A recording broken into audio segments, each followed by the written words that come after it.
வினாக்கள் விடைகள். வினாயன் 286 மாண்புமிகு உறுப்பினர் பொன்னுப்பாண்டி மாண்புமிகு கால்நடை பராமரிப்புத்துறை அமைச்சர் அவர்கள். மாண்புமிகு இதய தெய்வம் புரட்சி தலைவி அம்மா அவர்களை வணங்கி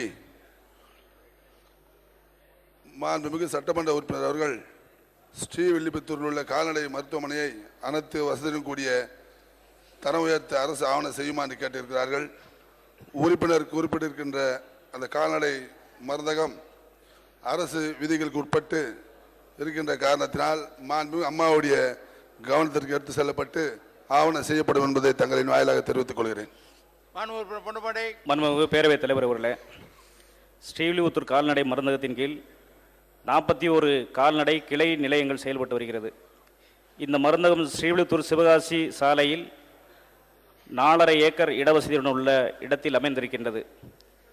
கடந்த 5 வருடங்களில் ஏறத்தாழ கருவூட்டல் மூலமாக 5777 கால்நடைகளுக்கும் கன்று பிறப்பதற்கு 1530 குடல் புல நீக்கத்திற்காக 1,43,361 கால்நடைகளும், ஆண்மை நீக்கம் 3439, ஆர்டிவிகே சிகிச்சைக்கு 46,987, இதர சிகிச்சைக்காக 44,365 என 2,45,459 கால்நடைகளுக்கு இந்த மருத்துவமனையில் சிகிச்சை அளிக்கப்பட்டிருக்கின்றது. எனவே இந்த பகுதி கால்நடை வளர்ப்போரின் நலன் கருதி ஸ்ரீவில்லிபுத்தூர் கால்நடை மருந்தகத்தை கால்நடை மருத்துவமனையாக உயர்த்தி கொடுப்பதற்கு ஆவணை செய்வதற்கு நடவடிக்கை எடுப்பதாக சொன்ன மாண்புமிகு அமைச்சர் அவர்களுக்கும் மாண்புமிகு முதல்வர் அவர்களுக்கும் நன்றியை தெரிவித்துக் கொண்டு அமர்கிறேன். நன்றி, வணக்கம். வினாயன் 287 மாண்புமிகு உறுப்பினர் இந்திரா காந்தி மாண்புமிகு கைத்தறி மற்றும் துணிநூல்துறை அமைச்சர் அவர்கள். மாண்புமிகு பேரவைத் தலைவர் அவர்களே, தமிழர்களின் உரிமைகளை பொறுத்தவரையில் சமரசம் என்ற பேச்சுக்கே இடமில்லை என்று உரைத்து பார்வோற்றும் நிலையை தமிழகத்தில் உருவாக்கி வரும் மாண்புமிகு இதய தெய்வம் புரட்சி தலைவி அம்மா அவர்களை வணங்கி துறையூர் தொகுதி துறையூர் நகரத்தில் கைத்தறி விற்பனை நிலையம் அமைக்க அரசு ஆவண செய்ய வேண்டும் என்ற வினாவிற்கு, துறையூரில் நகராட்சி அல்லது அரசுக்கு சொந்தமான கட்டடங்கள் ஏதேனும் குறைந்த வாடகைக்கு கிடைக்கும் பட்சத்தில் கைத்தறி விற்பனை நிலையம் அமைப்பது தொடர்பாக மாண்புமிகு புரட்சி தலைவி அம்மா அவர்களுடைய கவனத்திற்கு எடுத்துச் சென்று பரிசீலிக்கப்படும் என்பதை தங்கள் வாயிலாக தெரிவித்துக் கொள்கின்றேன். இந்திரா காந்தி. மாண்புமிகு பேரவைத் தலைவர் அவர்களே, அன்னை தமிழகத்தை கண்ணாக காக்க வந்த ஆண்டாளின் வடிவமாய் தாய் தமிழ் மண்ணை தலையோங்க வைத்த தாய்குல தெய்வமாய் 518 ஆலயங்கள் தோறும் அன்னதான திட்டம், 10,000 சிறு சிறு கோயில்களுக்கு 5 வகை பூஜை ஜாமான்கள், 904 பணியாளர்களுக்கு காலமுறை ஊதியம் வழங்கிய அறநிலத்துறையின் அதிசயமே. பட்டு கைத்தறி நெசவாளர் கூட்டுறவு சங்கங்களுக்கு உச்சவரம்பின்றி 15% தள்ளுபடி வழங்கியும், கைத்தறி நெசவாளர் கூட்டுறவு சங்க உறுப்பினர்களுக்கு 10% கூலி உயர்வு வழங்கியும் நெசவாளர்களை கண்ணிமை போல் காத்து வருகின்ற காவல் தெய்வம் மாண்புமிகு தமிழக முதல்வர் இதய தெய்வம் புரட்சி தலைவி அம்மா அவர்களின் பொற்பாதம் பணிந்து வணங்கி, துறையூர் பகுதியில் சுமார் 10,000 நெசவாளர் குடும்பங்கள் உள்ளன. 450 உறுப்பினர்களை கொண்ட கைத்தறி கூட்டுறவு சங்கம் செயல்பட்டு வருகின்றது. அதில் 100 பேர் நெசவு தொழிலை செய்து வருகின்றனர். நெசவாளர்களின் கூட்டுறவு சங்கங்களின் உற்பத்தியை சந்தைப்படுத்திடவும், கூட்டுறவு அமைப்பின் கீழ் இயங்கி வரும் கைத்தறி பிரிவின் உற்பத்தியை அதிகப்படுத்திடவும் பல்வேறு நடவடிக்கைகளை அம்மா அவர்கள் எடுத்து வருகின்றார்கள். அந்த திட்டத்தின் மூலமாக அவர்களை ஊக்கப்படுத்தி அதிகப்படியான நெசவு தொழில் செய்ய அவர்களே முன் வருவார்கள். மேலும் நகராட்சியில் போதுமான கட்டிட வசதியும் அங்கு இருக்கின்றது. எனவே மாண்புமிகு தமிழக முதல்வர் இதய தெய்வம் புரட்சி தலைவி அம்மா அவர்களின் மேலான பார்வைக்கு எடுத்து சென்று அங்கே ஒரு கைத்தறி நிலையம் அமைத்து கொடுத்திட மாண்புமிகு அமைச்சர் அவர்கள் முன் வருவார்களா என தங்கள் வாயிலாக அறிய விரும்புகிறேன். மாண்புமிகு பேரவைத் தலைவர் அவர்களே, துறையூர் தொகுதியில் சுமார் 500 கைத்தறி நெசவாளர்கள் உள்ளனர். துறையூர் கைத்தறி நெசவாளர்கள் கூட்டுறவு சங்கம் மற்றும் கோட்டாத்தூர் கைத்தறி நெசவாளர் கூட்டுறவு சங்கம் என 2 சங்கங்கள் இயங்கி வருகின்றன. இருப்பினும் மாண்புமிகு உறுப்பினர் அவர்கள் சொன்ன தகவல்களை மாண்புமிகு அம்மா அவர்களுடைய கவனத்திற்கு எடுத்துச் சென்று மீண்டும் விரைவாக கைத்தறி சங்கங்கள் மூலமாகவே விற்பனை நிலையம் அமைக்க ஆவண செய்யப்படும் என்பதை தங்கள் வாயிலாக தெரிவித்துக் கொள்கின்றேன். வினா எண் 288 மாண்புமிகு உறுப்பினர் அழகுவேல் மாண்புமிகு வருவாய்த்துறை அமைச்சர் அவர்கள்.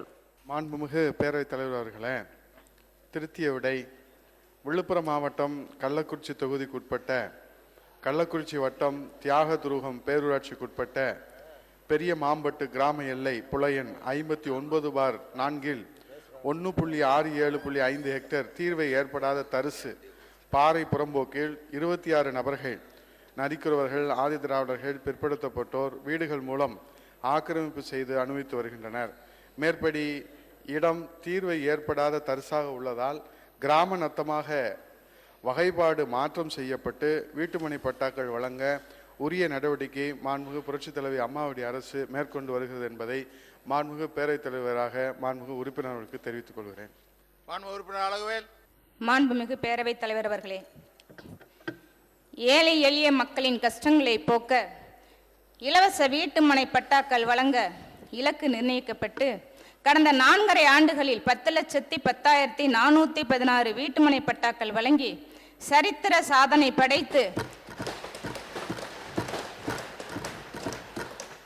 ஏழை எளிய மக்களின் வீட்டில் விளக்கேற்றி வைத்த வாழும் மனித தெய்வம் தமிழகத்தின் நிரந்தர முதலமைச்சர் மாண்புமிகு அம்மா அவர்களின் பொற்பாதம் பணிந்து வணங்கி கள்ளக்குறிச்சி தொகுதி தியாதுரம் பேரூராட்சியில் வசிக்கும் நரிக்குறவர்களுக்கு வீட்டுமனை பட்டா வழங்க நடவடிக்கை எடுக்கப்படும் என்று அறிவிக்கை செய்த நம்முடைய மாண்புமிகு தமிழகத்தின் முதலமைச்சர் மாண்புமிகு அம்மா அவர்களுக்கும் அமைச்சர் அவர்களுக்கும் நன்றி கூறி கள்ளக்குறிச்சி தொகுதி கள்ளக்குறிச்சி ஒன்றியத்தில் உள்ள மலைக்கோட்டாளம் கிராமத்தில் சுமார் 35 ஆண்டுகளாக 26 ஆதிதிராவிட குடும்பங்கள் பாட்டை புறம்போக்கில் வசித்து வருகிறார்கள். அதை நத்தமாக மாற்றி அந்த 26 குடும்பங்களுக்கும் பட்டா வழங்க மாண்புமிகு அமைச்சர் அவர்கள் முன்வருவார்களா என தாங்களின் வாயிலாக அறிய விரும்புகிறேன். மாண்புமிகு பேரவைத் தலைவர்களே, மாண்புமிகு இதய தெய்வம் புரட்சித் தலைவி அம்மாவுடைய மேலான கவனத்துக்கு எடுத்து சென்று வீட்டுமனை பட்டாக்கள் வழங்குவதற்கு உரிய பரிசீலனைகள் செய்யப்படும் என்பதை சொல்லி கடந்த இந்த 4 ஆண்டுகளிலே 7 லட்சம் இலக்கையும் கடந்து 8,52,000 வீட்டுமனை பட்டாக்களை வழங்கி சாதனை சரித்திரம் படைத்திருக்கின்ற ஒரே அரசு மாண்புமிகு தமிழ்நாடு முதலமைச்சர் புரட்சித் தலைவி அம்மாவுடைய அரசு என்ற அடிப்படையில் எந்தெந்த வகையிலெல்லாம் கொடுக்க முடியுமோ நலிவுற்றவர்களுக்கு ஒவ்வொருவருக்கும் வீட்டுமனைகள் சொந்தமாக இருக்க வேண்டும் என்பதுதான் மாண்புமிகு அம்மா அவருடைய அரசினுடைய நிலையான கொள்கை. அந்த வகையில் எந்தெந்த வகையிலெல்லாம் வீட்டுமனைகள் கொடுக்க முடியுமோ அந்தந்த வகையிலெல்லாம் புரட்சித் தலைவி அம்மாவுடைய அரசு வழங்கி வருகிறது என்பதை மாண்புமிகு பேரவைத் தலைவராக மாண்புமிகு உறுப்பினர் அவர்களுக்கு தெரிவித்துக் கொள்கிறேன். மாண்புமிகு பேரவைத் தலைவர்களே, நித்தம் நாம் வணங்கும் தெய்வம் மாண்புமிகு புரட்சித் தலைவி அம்மா அவருடைய பொற்பாதங்களை பணிவுடன் வணங்கி எனது பூந்தமல்லி தொகுதி பாக்கம் ஊராட்சியில் அடங்கிய வினோபாஜி நகர் பகுதி மக்கள் சுமார் 50 ஆண்டுகளாக குடியிருந்து வருகிறார்கள். அவர்கள் நிலச்சிருத்த சட்டத்தின் கீழ் உபரிநிலமாக அறிவிக்கப்பட்ட இடத்தில் குடியிருந்து வருகிறார்கள். அவர்களுக்கு பட்டா வழங்குவதற்கு மாண்புமிகு அமைச்சர் முன்வருவாரா என தங்கள் மூலம் அறிய விரும்புகிறேன். மாண்புமிகு பேரவைத் தலைவர்களே, வருவாய் நிலையாணையின் 21 கீழே வரையறைக்குட்பட்டு எந்த விதமான நிலமாக இருந்தாலும் அதற்கு நாம் வழங்குகிறோம். அது ஆட்சேபகரமான புறம்போக்காக இருக்கக்கூடாது. மாண்பு உறுப்பினர்கள் சொல்வது நில சீர்திருத்தின் அடிப்படையிலே மிகை நிலமாக அரசு கையகப்பு இருப்பிலே இருப்பதாக சொல்கிறார்கள். அந்த நிலைகளிலே வீட்டுமனைகள் வழங்குவதற்கும் அரசினுடைய பொது பயன்பாட்டிற்கும் தான் அந்த மிகை நிலம் பயன்பட்டு வருகிறது. அதன் அடிப்படையிலே ஆய்வு செய்து மாண்புமிகு இதய தெய்வம் புரட்சித் தலைவி அம்மாவுடைய மேலான கவனத்துக்கு எடுத்து சென்று உரிய நடவடிக்கைகளை மேற்கொண்டு பட்டா வழங்குவதற்கு நடவடிக்கை மேற்கொள்ளப்படும் என்பதை மாண்புமிகு பேரவைத் தலைவர் வாயிலாக மாண்புமிகு உறுப்பினர்களுக்கு தெரிவித்துக் கொள்கிறேன். மாண்புமிகு பேரவைத் தலைவர் அவர்களே, உசிலம்பட்டி தொகுதி சேடபட்டி ஒன்றியத்தில் உள்ள கிருஷ்ணாபுரம் கிராமத்தில் தற்பொழுது நடுநிலை பள்ளி இருந்து வருகிறது. அதில் 250 பேருக்கு மேல் படித்து வருகிறார்கள். அது மலைப்பகுதியில் இருக்கிறது. பழங்குடியினர் மாணவர்கள் அங்கே படித்து வருகிறார்கள். அந்த இடத்திற்கு தரம் உயர்த்தி 10வது வரை உயர்நிலை பள்ளியாக உயர்த்துவதற்கு போதுமான இடம் இருக்கிறது. 1 லட்சம் ரூபாய் அந்த மக்கள் கட்டியிருக்கிறார்கள். அந்த பள்ளியிலிருந்து கிட்டத்தட்ட 10 கிலோமீட்டர், அதாவது சாப்டூர் அருகே மேல்நிலை பள்ளி ஒன்று இருக்கிறது. அதே போன்று நமது எழுமலையில் ஒரு 10 கிலோமீட்டர் தள்ளி ஒரு மேல்நிலை பள்ளி இருக்கிறது. அதனால் இந்த பள்ளியை அந்த மக்கள், அந்த கிராம மக்களே இடம் வாங்கி வைத்திருக்கிறார்கள். 1 லட்சம் ரூபாய் செலுத்தியிருக்கிறார்கள். 250 பேருக்கு மேல் படித்து வருகிறார்கள். அந்த பகுதியில் பழங்குடியினர் மாணவர்கள் படித்து வருகின்ற வசதி பெறுகின்ற வகையிலே 8வது நடுநிலை பள்ளியை உயர்நிலை பள்ளியாக மாற்ற மாண்பு அமைச்சர்கள் முன்வருவார்களா என்பதை தாங்கள் மூலம் அறிய விரும்புகிறேன். அமைச்சர். சேடப்பட்டி ஒன்றியம் கிருஷ்ணாபுரம் நடுநிலைப் பள்ளியை மாண்புமிகு உறுப்பினர்கள் அந்த விதிமுறையை எல்லாம் பூர்த்தி செய்திருப்பதாக குறிப்பிட்டிருக்கின்றார். அப்படி பூர்த்தி செய்திருக்க பட்சத்திலே அதை ஆய்வு செய்து அந்த ஆய்விலே அது பூர்த்தி செய்திருக்கின்றது என்ற நிலை இருந்தால் மாண்புமிகு அம்மாவுடைய மேலான கவனத்திற்கு எடுத்துச் செல்லப்படும் என்பதை தாங்கள் வாயிலாக மாண்புமிகு உறுப்பினர்கள் தெரிவித்துக் கொள்கிறேன். மாண்புமிகு கிருஷ்ணன். மாண்புமிகு பேரவைத் தலைவர்களே, உலக முதலீட்டாளர்களின் மாநாடு நடத்தி உலகளவிய புகழ்பெற்ற தாயே,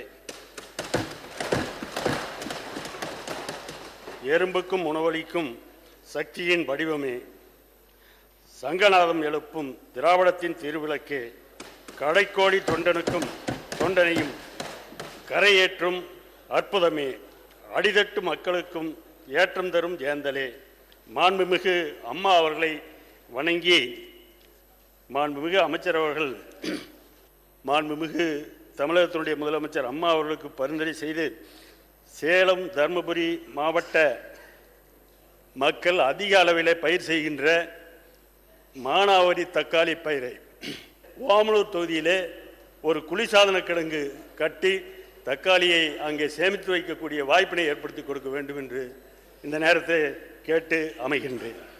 மாண்பு அமைச்சர்.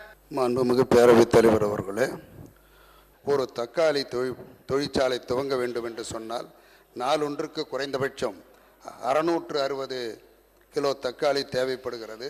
இதிலே 33 லட்சம் ரூபாய் ஒரு தொழிற்சாலை உருவாக்குவதற்கு ஏற்படுகிறது. இதிலே அந்த பகுதியிலே நம்முடைய உறுப்பினர் அவர்கள் சொல்லுவதற்கு இணங்க ஓமலூர் பகுதியில் அப்படிப்பட்ட தொழில் முனைவோர்கள் முன்வருவார்களே ஆனால் அம்மாவின் அரசு மானியங்கள் தரும், அதன் மூலமாக பயன்பெற்றி கொள்ளலாம் என்பதை தங்கள் வாயிலாக உறுப்பினருக்கு தெரிவித்துக் கொள்கிறேன். விநாயகன் 294 மாண்புமிகு உறுப்பினர் விஜயலட்சுமி பழனிசாமி, மாண்புமிகு சமூக நலம் மற்றும் சத்துணவுத்துறை அமைச்சர் அவர்கள்.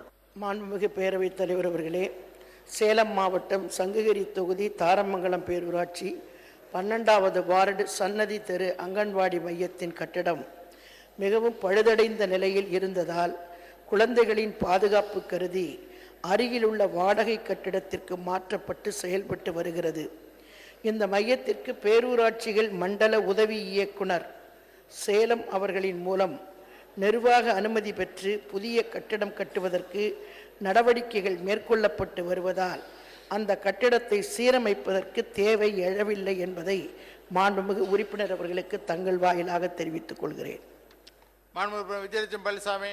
மாண்புமிகு பேரவைத் தலைவர் அவர்களே, உலக தமிழர்களின் ஒப்பற்ற தலைவியே, சர்வதேச முதலீட்டாளர்கள் மாநாடு நடத்தி உலக மக்களின் கவனத்தை ஈர்த்து சாதனை புரிந்த சரித்திரத்தாயே,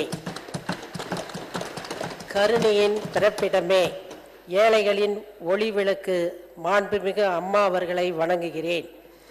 மாண்புமிகு பேரவைத் தலைவர் அவர்களே, மாண்புமிகு அமைச்சர் அவர்கள் புதிய கட்டிடம் கட்ட நடவடிக்கை எடுக்கப்படும் என்று கூறினார்கள். அதற்காக மாண்புமிகு அம்மா அவர்களுக்கும் மாண்புமிகு அமைச்சர் அவர்களுக்கும் என்னுடைய நன்றியை நான் தெரிவித்துக் கொள்கின்றேன். மாண்புமிகு பேரவைத் தலைவர் அவர்களே, சங்ககிரி தொகுதி தாரமங்கலம் பேரூராட்சி 15வது வார்டு எம்ஜிஆர் காலனியில் உள்ள அங்கன்வாடி மையம் தற்போது வாடகை கட்டிடத்தில் செயல்பட்டு வருகிறது. இந்த அங்கன்வாடி மையத்திற்கு அருகில் உள்ள அரசு நிலத்தில் கட்டிடம் கட்டி கொடுக்க மாண்புமிகு அமைச்சர் முன் வருவாரா என்பதனை தாங்கள் வாயிலாக அறிய விரும்புகிறேன். மாண்புமிகு பேரவைத் தலைவர் அவர்களே, சங்ககிரி தொகுதியில் 11 அங்கன்வாடி மையங்கள் புதிதாக இப்போது கட்டப்பட இருக்கிறது. மாண்புமிகு அம்மா அவர்களின் ஆணையின்படி வாடகை கட்டிடத்தில் இயங்கி வரக்கூடிய அங்கன்வாடி மையங்களை சொந்த கட்டிடத்தில் மாற்றப்பட வேண்டும் என்கிற மாண்புமிகு அம்மா அவர்களின் ஆணையை ஏற்று சேலம் மாவட்டத்திலே 126 அங்கன்வாடி மையங்கள் கட்டப்பட இருக்கிறது. அதிலே சங்ககிரி தொகுதியிலே மட்டும் 11 அங்கன்வாடி மையங்கள், தாரமங்கலம் வட்டாரத்திலே 2 அங்கன்வாடி மையங்கள். இதிலே மாண்புமிகு உறுப்பினர் தற்போது குறிப்பிட்டிருக்கக்கூடிய 15வது வார்டு 12வது வார்டு பகுதிகளிலே நடைபெற்று கொண்டிருக்கிற அங்கன்வாடி மையங்கள் அடங்கும் என்பதை மாண்புமிகு உறுப்பினர் அவர்களுக்கு தங்கள் மூலமாக தெரிவித்துக் கொள்கிறேன். மாண்புமிகு உறுப்பினர் அண்ணாதுரை. மாண்புமிகு பேரவைத் தலைவர் அவர்களே, மதுரை அரசடி காலவாசலில் ஒரு பாலமும், கோரிப்பாளையத்தில் ஒரு பாலம், தெற்கு வாசல் போக்குவரத்து நெருக்கடியை போக்குவரத்துக்காக சிந்தாமணி சாலையில் ஒரு பாலம், குருவிக்கார சாலையில் ஒரு பாலம் என 4 பாலங்கள் கட்டுவதற்கு 3 ஆண்டுகளுக்கு முன்பாக அறிவிக்கப்பட்டது. அது நில ஆர்ஜிதம் செய்யப்பட்டு விட்டதா, அதற்கான பூர்வாங்க பணிகள் துவக்கப்பட்டிருக்கிறதா, எப்போது அந்த பணிகள் துவங்கும் என்பதை மாண்புமிகு அமைச்சரிடம் தங்கள் மூலம் கேட்டு அமர்கின்றேன். மாண்புமிகு அமைச்சர். மாண்புமிகு பேரவைத் தலைவர்களே, மதுரை காலவாசல் சந்திப்பில் மேம்பாலத்தை பொறுத்த வரைக்கும் விரிவான திட்ட அறிக்கையை தயாரிக்கும் பணி நடைபெற்று வருகின்றது.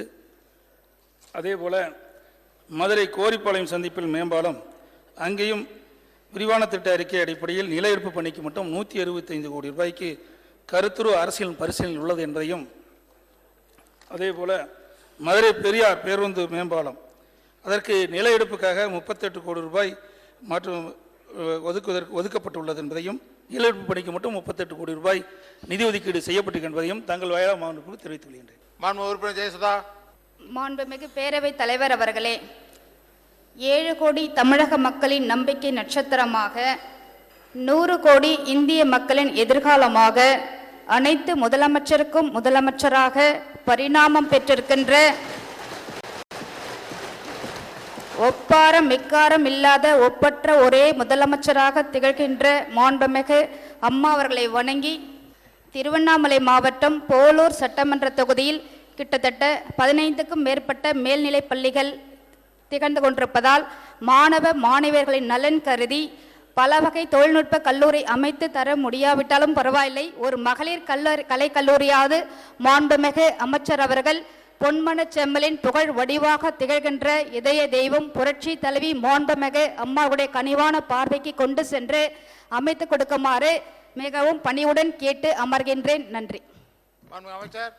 மாண்புமிகு பேரவைத் தலைவர் அவர்களே, மாண்புமிகு உறுப்பினர் அவர்கள் பல்வகை தொழில்நுட்ப கல்லூரி இல்லைன்னு சொன்னாலும் அங்கே கலை மற்றும் அறிவியல் கல்லூரி, அதாவது மகளிர் கலை மற்றும் அறிவியல் கல்லூரி துவக்க வேண்டும் என்று இங்கே கோரிக்கை வைத்திருக்கிறார்கள். மாண்புமிகு அம்மா அவர்களை பொறுத்தவரையில் மகளிர் மேம்பாட்டுக்கு முக்கியத்துவம் கொடுக்கிற வகையில் பல்வேறுபட்ட வகையில் சமீபத்திலே தொடங்கப்பட்ட கடந்த 4 ஆண்டுகளில் தொடங்கப்பட்ட 38 கல்லூரிகளில் 2 கல்லூரியில் மகளிருக்கென தொடங்கப்பட்டிருக்கிறார் என்பதை இந்த நேரத்தில் மகிழ்ச்சியோடு தெரிவித்துக் கொள்ள கடமைப்பட்டிருக்கிறேன். தமிழகத்தில் இருக்கக்கூடிய 74 கலை மற்றும் அறிவியல் கல்லூரிகள் 21 கல்லூரிகள் மகளிர் கல்லூரியாக செயல்பட்டு வருகிறது.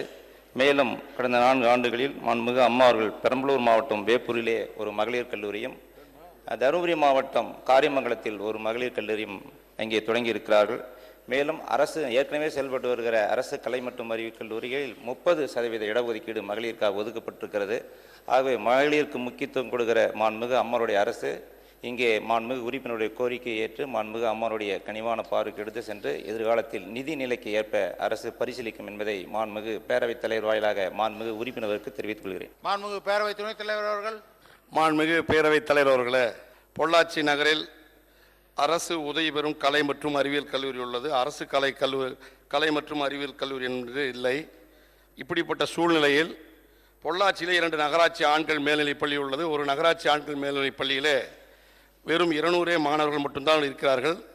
60க்கும் மேற்பட்ட வகுப்பறைகள், போதுமான இடவசதி அனைத்தும் உள்ள அந்த சமுத்தூர் ராமையங்கார் நகராட்சி ஆண்கள் மேல்நிலை பள்ளியில் இருக்கிற மாணவர்களை மற்றொரு நகராட்சி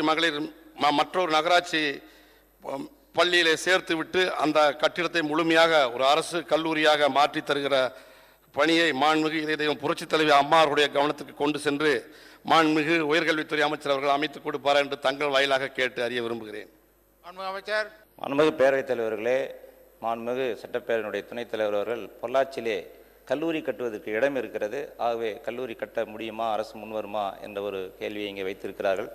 மாண்புமிகு இதய தெய்வம் தமிழ்நாடு முதலமைச்சர் புரட்சி தலைவி அம்மா அவர்கள் இதுவரையில் இல்லாத அளவிற்கு நம்முடைய தமிழகத்திற்கு கடந்த 4 ஆண்டுகளில் 38 கலை மற்றும் அறிவியல் கல்லூரி தந்து பள்ளி படிப்பு முடிந்து கல்லூரி படிப்பு சேருடைய எண்ணிக்கை விகிதத்தை இந்தியாவிலேயே 42.8% உயர்த்திய பெருமை மாண்புமிகு தமிழ்நாடு முதலமைச்சர் இதயம் புரட்சித் தலைவி அம்மாவர்களுக்கு உண்டு. ஒரு கல்லூரி துவங்க வேண்டும் என்று சொன்னால் மாண்புமிகு உறுப்பினர் சொன்னதைப் போல அங்கே ஒரு கிராம பகுதியாக இருந்தால் 5 ஏக்கர் நிலம் தேவைப்படுகிறது. ஆகவே நிலம் இருக்கிறது என்று சொல்கிறார்கள். கலை மற்றும் அறிவியல் கல்லூரிக்கு இங்கே தொடரும் செலவு தொடரா செலவு என்று இருக்கிறது. தொடரும் செலவு என்பதை பொறுத்தவரையில் ஒரு ஆண்டுக்கு பணியாளர்கள், ஆசிரியர் சம்பளம் இது போன்றவைக்கு 95 லட்சம் ரூபாய் தேவைப்படுகிறது. தொடரா செலவு என்ற அடிப்படையில் கட்டிடம் கட்டுவதற்கு, கணினியில் வாங்குவதற்கு, மேஜையில் வாங்குவதற்கு, நாற்காலி வாங்குவதற்கு, இது போன்ற தளவாட சாமான்கள் வாங்குவதற்காக மட்டும் இன்றைக்கு 7,25,00,000 ரூபாய் தேவைப்படுகிறது. ஆகவே எதிர்காலத்தில் நிதிநிலைக்கு ஏற்ப மாண்புமிகு அம்மானுடைய கனிவான பார்வைக்கு எடுத்து சென்று அதை அரசு பரிசீலிக்கும் என்பதை மாண்புமிகு பேரவைத் தலைவராக மாண்புமிகு பேரவை துணைத் தலைவருக்கு தெரிவித்துக் கொள்கிறேன். மாண்புமிகு பேரவைத் தலைவர் அவர்களே, மண்டபம் ஒன்றியம் காரான் ஊராட்சியில் இயங்கும் AP 38 கடையை பிரித்து மேட்டுக்காரன் கிராமத்தில் பகுதி நேர கடை அமைக்க வேண்டிய ஒரு சூழல் இருக்கின்றது. ஏனென்றால் இந்த மேட்டுக்காரன் கிராமத்தில் வாழக்கூடிய மக்கள் சுமார் 3 கிலோமீட்டர் தூரம் தலை சுமையாக இந்த பொருட்களை எடுத்து செல்ல வேண்டிய ஒரு நிலை இருக்கின்றது. எனவே அங்கே ஒரு பகுதி நேர நியாய விலை கடை அமைக்க அமைச்சர் ஆவண செய்வாரா என்று தங்கள் மூலமாக அறிய விரும்புகிறேன். அமைச்சர். மாண்புமிகு பேரவைத் தலைவர் அவர்களே, மாண்புமிகு உறுப்பினர் அவர்கள் 20வது வட்டத்தில் அமைந்திருக்கிற கடை வாடகை கட்டத்தில் இயங்கி வருகிறது. அதுக்கு சொந்த கட்ட வேண்டும் என்று சொன்னார்கள். மாண்புமிகு உறுப்பினர் அவர்கள் கோரிக்கை மாண்புமிகு புரட்சித் தலைவர் அம்மா அவருடைய பார்வைக்கு எடுத்து சென்று மாநிலத்தில் இருக்கிற அனைத்து அங்காடிகளும் சொந்த கட்டத்தில் இயங்க வேண்டும் என்பதற்காக பல்வேறு நடவடிக்கைகள் எடுத்து வருகிற மாண்புமிகு புரட்சித் தலைவர் அம்மா அவருடைய அரசு நிச்சயமாக அதற்கு நடவடிக்கை மேற்கொள்ளும் என்பதனை மாண்புமிகு பேரவைத் தலைவர்களுக்கு பேரவைத் தலைவர் வாயிலாக மாண்புமிகு உறுப்பினர்களுக்கு தெரிவித்துக் கொள்கிறேன். அது மட்டுமல்லாமல் வேறொரு கடையும் அந்த பகுதியில் அமைத்திருப்பதற்கு வாய்ப்பு இருக்கா என்று மாண்புமிகு உறுப்பினர்கள் கேட்டிருக்கிறார்கள். ராமநாதபுரம் மாவட்டத்தில் இதுவரை 50 பகுதி நேர கடைகள் புதிதாக திறக்கப்பட்டுள்ளன. இது மிகப்பெரிய எண்ணிக்கை. கடந்த மாண்புமிகு புரட்சித் தலைவர் அம்மா அவருடைய ஆட்சி காலத்தில் மட்டும் 50 புதிய பகுதி நேர அங்காடிகள் திறக்கப்பட்டுகின்றன. அது மட்டுமல்லாமல் தற்பொழுது 558 முழு நேர அங்காடிகளும் 217 பகுதி நேர அங்காடிகள் என 775 அங்காடிகள் ராமநாதபுரம் மாவட்டத்தில் இயங்கி வருகின்றன. இவைகள் அனைத்திலும் பொருட்கள் சீராக வழங்கப்பட்டு வருகின்றன என்பதனையும் மாண்புமிகு உறுப்பினர் அவர்களுடைய கோரிக்கை பரிசீலிக்கப்படும் என்பதனையும் மாண்புமிகு உறுப்பினர்களுக்கு மாண்புமிகு பேரவைத் தலைவர் வாயிலாக தெரிவித்துக் கொள்கிறேன். மாண்புமிகு ராஜு. மாண்புமிகு பேரவைத் தலைவர் அவர்களே, அம்மாதான் கழகம், கழகம்தான் அம்மா, அம்மாதான் தமிழினம், தமிழினம்தான் அம்மா. லேப்டாப் பெறும் லட்சக்கணக்கான மாணவ செல்வங்களின் லேப்டாப் இதே துடிப்பிலும் அம்மா. எங்களுக்கு எல்லாமே அம்மாதான் என்று சொல்லி முடிந்து போனவர்களின் கதை நிரந்தரமாக முடியட்டும், அல்லல் இல்லாத தமிழகம் அம்மா அவர்கள் தலைமையில் மீண்டும் விடியட்டும் என்கிற ஒட்டுமொத்த தமிழர்களின் எதிர்பார்ப்பை 2016 100% வெற்றியுடன் படைக்க காத்திருக்கும் எங்கள் இதய தெய்வம் புரட்சித் தலைவர் அம்மா அவர்களை வணங்குகின்றேன். மாண்புமிகு பேரவைத் தலைவர்களே, இயற்கை எழில் கொஞ்சம் அருமையான தட்பவெப்பம், ஓங்கி உயர்ந்த அடர்ந்த மரங்கள், துள்ளி குதிக்கும் முயல்கள், ஓடி விளையாடும் ஆண்கள், வானமே பொய்த்தாலும் எக்காலமும் வற்றாத சுவையான நீரையுடைய சுனை, இப்படி அமைதி தவளம் தாராளமாக இடம். அதுபோக வரலாற்று பிரசித்தி பெற்ற இடம். ராமபக்த அனுமன் லக்ஷ்மணனுக்கு சஞ்சீவிகளை கொண்டு சென்றபோது கீழே விழுந்த மண் துகள்தான் குருமலை என்று வரலாறு கூறுகிறது. இன்றும் மூலிகைகள் நிறைந்த பகுதியாக உள்ளது. மாண்புமிகு அமைச்சர் அவர்கள் நேரடியாக ஒருமுறை இந்த இடத்தை பார்த்தால் இங்கே சித்த மருத்துவக் கல்லூரி என்ன, அம்மா அவர்கள் அறிவித்துள்ள தென் மாவட்டத்தில் அமைக்கப்படும் என்று அறிவித்துள்ள பல் மருத்துவக் கல்லூரியை கூட இங்கே அமைக்கலாம் என்ற எண்ணம் மாண்புமிகு அமைச்சர்களுக்கு தோன்றும் என்பதை பேரவைத் தலைவராக கேட்டு அமைகின்றேன். பேரவையின் அனுமதி வினாக்கள் மீட்டிக்கப்படுகிறது. மாண்புமிகு அமைச்சர். மாண்புமிகு பேரவைத் தலைவர்களே, இந்திய மருத்துவ சிகிச்சை முறைகளான சித்தா, ஆயுர்வேதம், யுனானி, யோகா, இந்திய மருத்துவம் மற்றும் ஹோமியோபதி ஆகிய 5 பிரிவுகளிலும் அரசு மருத்துவக் கல்லூரி அமைந்துள்ள ஒரே மாநிலம் நம்முடைய தமிழ்நாடு மட்டும்தான். மிக பழமையான மருத்துவ முறைகளில் 10,000 ஆண்டுகளுக்கு முன் தோன்றியதாக கருதப்படும் சித்த மருத்துவத்துறை தமிழ் சமுதாயத்தின் மேம்பட்ட அறிவிற்கான உதாரணமாக திகழ்கிறது. இந்த மருத்துவ முறையின் தேவை மற்றும் முக்கியத்துவத்தை உணர்ந்த முதலமைச்சர் தான் நம்முடைய தமிழ்நாடு முதலமைச்சர் இதய தெய்வம் புரட்சித் தலைவி அம்மா அவர்கள். இன்னும் சொல்லப்போனால் இன்றைக்கு இந்திய மருத்துவ முறையினுடைய சிகிச்சைகளை பொறுத்தவரையில் ஏற்கனவே 2 சித்த அரசு மருத்துவக் கல்லூரிகள், ஒன்று சென்னையிலும் ஒன்று திருநெல்வேலி பாளையங்கோட்டையிலும் மிக சிறப்பான முறையில் செயல்பட்டு வருகிறது. அது மட்டுமல்லாமல் 31 மாவட்ட தலைமை மருத்துவமனை, 238 வட்டம் சாரா மருத்துவமனைகள், 954 ஆரம்ப சுகாதார நிலையங்களிலும் இந்திய மருத்துவ முறைக்கான வசதிகள் ஏற்படுத்தப்பட்டு மிக சிறப்பாக செயல்பட்டு வருகிறது. இன்றைக்கு மாண்புமிகு தமிழ்நாடு முதலமைச்சர் இதய தெய்வம் புரட்சி தலைவி அம்மா அவர்கள்தான் குறிப்பாக டெங்கு போன்ற தொற்றும் நோய்களை கட்டுப்படுத்தக்கூடிய மலைவேம்பு, நிலவேம்பு, பப்பாளி இலைச்சாறை அம்மா அவர்களே கண்டறிந்து அதை கொடுத்த காரணத்தினால் இன்றைக்கு தமிழகத்திலே டெங்கு காய்ச்சல் கட்டுப்படுத்தப்பட்டிருக்கிறது. அது மட்டுமல்ல மாண்புமிகு பேரவைத் தலைவர்களே, தற்பொழுது தலைநகர் டெல்லியே மிரட்டும் டெங்கு மருத்துவ தலைநகரான தமிழ்நாட்டை நெருங்கவே அச்சப்படுகின்ற சூழ்நிலையிலே இன்றைக்கு மாண்புமிகு தமிழ்நாடு முதலமைச்சர் அம்மா அவர்கள் நம்முடைய தமிழகத்தை நோயற்ற மாநிலமாக உருவாக்கி கொடுத்திருக்கிறார்கள். ஆக அந்த வகையிலே இவ்வளவு சிறப்புமிக்க இந்த சித்த மருத்துவம், இன்னும் சித்த மருத்துவத்தை சித்த மருத்துவர்களாலே இன்றைக்கு தமிழ்நாடு முழுக்க ஒரே நேரத்தில் பாராட்டப்பட்டிருக்கிற ஒரு மிகப்பெரிய அறிவிப்பான அம்மா மகப்பேறு சஞ்சீவி என்ற அற்புதமான பொக்கிஷத்தையும் புரட்சி தலைவி அம்மா அவர்கள் அறிவித்திருக்கிறார்கள். ஆகையினாலே இந்த இத்தனை வசதிகளும் சட்டமன்ற உறுப்பினர்களுடைய கேட்ட கோரிக்கையெல்லாம் பூர்த்தி செய்யும் என்று கருதுகின்றேன். வரும் காலத்திலே அது குறித்து அரசு யோசிக்கும் என்பதையும் பேரவைத் தலைவராக தெரிவித்துவிட்டு அமர்கின்றேன். 2015-2016 ஆண்டுக்கான மானிய கோரிக்கைகள் மீது விவாதம் வாக்கெடுப்போம். மானிய கோரிக்கை எண் 34 நகராட்சி நிர்வாகம் மற்றும் குடிநீர் வழங்கல், மாண்புமிகு நகராட்சி நிர்வாகம், ஊரக வளர்ச்சி, சட்டம், நீதிமன்றங்கள் மற்றும் சிறைச்சாலைகள் துறை அமைச்சர் அவர்கள்.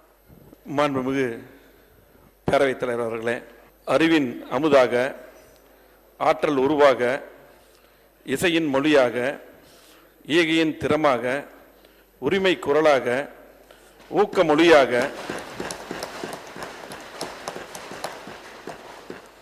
எளிமை வடிவாக, ஏற்றத்தின் வழியாக, ஐநா சபையின் தீர்மானமாக, ஒற்றுமை கீதமாக, ஓங்கார நாதமாக, ஒவ்வை தமிழாக, தமிழ்கூறும் நல்லுலகை தவமிருந்து காத்து வரும் தங்கமன தலைவி, தமிழ்நாட்டின் முதலமைச்சர் மாண்புமிகு இதய தெய்வம் புரட்சி தலைவி அம்மா அவர்களின் பொற்பாதங்களில் பணிந்து வணங்கி நகராட்சி நிர்வாகம் மற்றும் குடிநீர் வழங்கல் துறை மானிய கோரிக்கை எண் 34 கீழ் வருவாய் கணக்கில் 6594 கோடியே 39,56,000 ரூபாய், மூலதன கணக்கில் 4646 கோடியே 84,84,000 ரூபாய் மற்றும் கடன் கணக்கில் 270 கோடியே 5,54,000 ரூபாய் ஆகியவற்றுக்கு மேற்படாத தொகைகள் அரசுக்கு வழங்கப்பட வேண்டும் என கோருகிறேன். கணேஷ்குமார். மாண்புமிகு பேரவைத் தலைவர் அவர்களே, செஞ்சி பேரூராட்சியில் நிலவும் குடிநீர் பிரச்சனையை தீர்க்க நடவடிக்கை எடுக்க வேண்டியதன் அவசியம் குறித்து விவாதிக்க வேண்டும் என்று வலியுறுத்துகிறேன். அஸ்லம் பாஷா, ஜவஹர்லா, நஞ்சப்பன் இருக்கையில் இல்லை, அன்பழகன், குணசேகரன் இருக்கையில் இல்லை, லாசர், பொன்னுப்பாண்டி, பாலகிருஷ்ணன் இருக்கையில் இல்லை, பாலபாரதி. பேரவைத் தலைவர்களே, திண்டுக்கல் மாநகராட்சியின் குடிநீர் ஆதாரமாக இருக்கக்கூடிய காமராஜர் அணையை மேலும் விஸ்தரித்து பாச்சலூர் மலைப்பகுதியிலிருந்து வரும் நீரூற்று கால்வாய்கள் அனைத்தையும் சீரமைக்க வேண்டியதின் அவசியம் குறித்து விவாதிக்க விரும்புகிறேன்.